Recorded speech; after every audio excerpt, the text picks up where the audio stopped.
जी, अस्सलाम वालेकुम रहमतुल्लाह। उम्मीद है आप सब खैरियत से होंगे। मुल्की तरीक़ का सबसे बदतरीन और गलीज़ केस इद्दत निकाह केस बिलाखिर अपने अंजाम को पहुंचा और सुप्रीम कोर्ट ऑफ पाकिस्तान की जानिब से चेयरमैन तहरीक इंसाफ इमरान खान साहब और उनकी अहलिया को बाइज़्ज़त बरी कर दिया गया। लेकिन बात यहाँ पर ख़त्म नहीं हुई। इस वक्त जो मौजूदा हुकूमत है, फार्म 47 की जो हुकूमत है, जो नाजायज़ हुकूमत है और नाअहल हुकूमत है, जिसने इस आवाम के ऊपर परेशानियों की और जो जुल्म सितम की एक ऐसी दास्तान रकम कर दी है जिसकी मिसाल नहीं मिलती।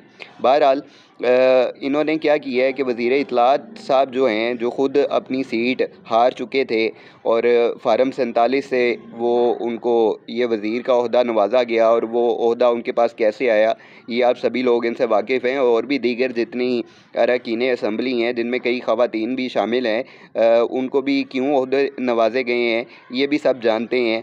और इन्होंने सिर्फ़ आकर टीवी के ऊपर बैठकर बकवासियात करनी होती है और जो आवाम है उसका वक़्त ज़ाया करना होता है और उनको झूठे दिलासे देने होते हैं।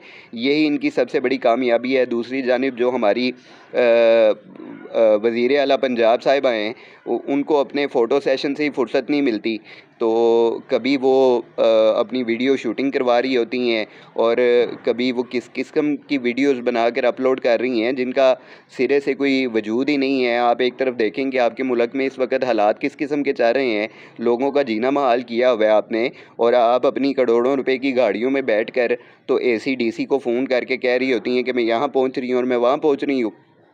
ये सारे इनके मामलात हैं। ये जो बहाने हीले बहाने ये शुरू से इनके चलते आ रहे हैं। बहरहाल ये यहाँ पर ख़त्म नहीं हुआ और उसके बाद जो पाकिस्तान तहरीक इंसाफ पर घेरा तंग करने के लिए आज वफाकी हुकूमत की जानिब से तहरीक इंसाफ पर बाकायदा पाबंदी लगाने का जो है वो फ़ैसला किया गया है और उसके हवाले से उन्होंने तैयारी की है कि जी एक रेफरेंस दायर किया जाएगा सुप्रीम कोर्ट में और पीटीआई पर जो है वो पाबंदी लगाने की दरख्वास्त की जाएगी।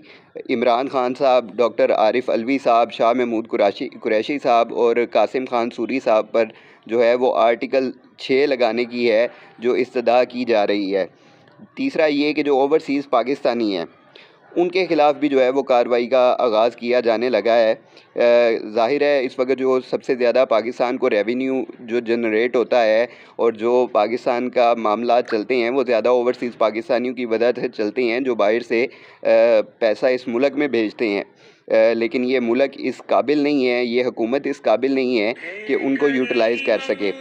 तो चौथा ये कि सुप्रीम कोर्ट का जो फ़ैसला आया था इद्दत निकाह केस के हवाले से, उस पर जो है नज़र षानी की भी जो अपील है वो भी दायर करने जा रहे हैं। दूसरी जानिब आप देखें कि सनम जवेद साहिबा हैं, जो एक ऐसी मज़बूत ख़ातून साबित हुई हैं जिनकी हौसले और अज़मत को सलाम पेश किया जाना चाहिए। उनके तमाम अहले खाना को, उनकी वालदा को, उनके वालिद को और ख़ास तौर पे उनके शोहर को जिस किस्म की बहादुरी का और दिलेरी का वो मुज़ाहिरा कर रही हैं वो काबिल तहसीन है।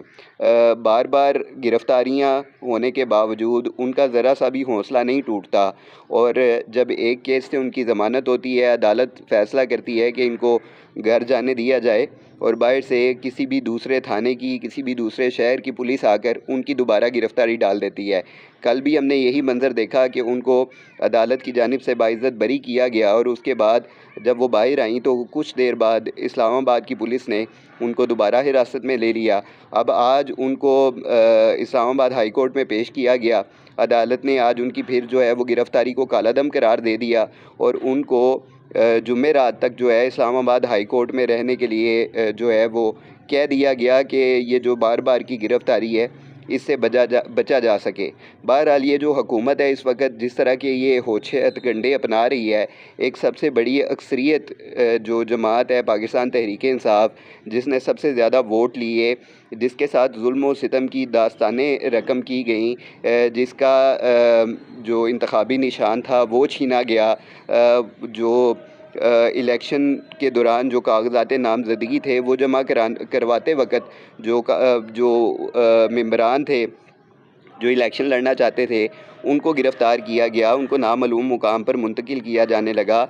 इलेक्शन भी मुकम्मल जो है वो धांधली ज़दा होने के बावजूद जो अक्सरियत थी उसने पाकिस्तान तहरीक इंसाफ को वोट दिया, उसने इमरान ख़ान साहब को वोट दिया, और उसके बावजूद इस जमहूरी जमात को अगर आप कह रहे हैं कि इसको पाबंदी लगा दी जाए इस पे, तो ये इंतहाई नामुनासिब फ़ैसला है। और ये फ़ैसला करने वालों को होश के नाखून लेने चाहिए और उनको अपनी हार तस्लीम करके तो दोबारा इलेक्शन में आ जाएं। आपको दोबारा पता चल जाएगा कि अवाम इस वक्त क्या चाह रही है और वो किसकी जो है वो चाह रही है कि हुकूमत इस मुल्क में आए। बहरहाल ये हमारे मुल्क का अलमिया है, ये कौम है, ये एक हजूम की शक्ल इख्तियार कर चुकी है और ये हजूम को अपने हकूक़ का, अपने फ़ंडामेंटल राइट्स का कुछ पता नहीं है। और ये वो भेड़ बकरी हैं जिनको डंडे के ज़ोर पे चराया जा रहा है, और इनका रुख जिधर को कर दो ये उधर जाने को तैयार होती जाती हैं।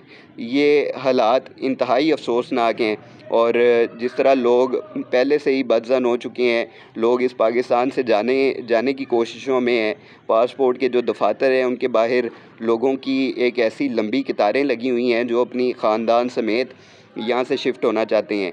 तो ये सारे हालात हैं इस पाकिस्तान में, और जिसकी ज़िम्मेदार ये हुकूमत है, जिससे छुटकारा हासिल करना इस वक्त की सबसे अहम ज़रूरत है।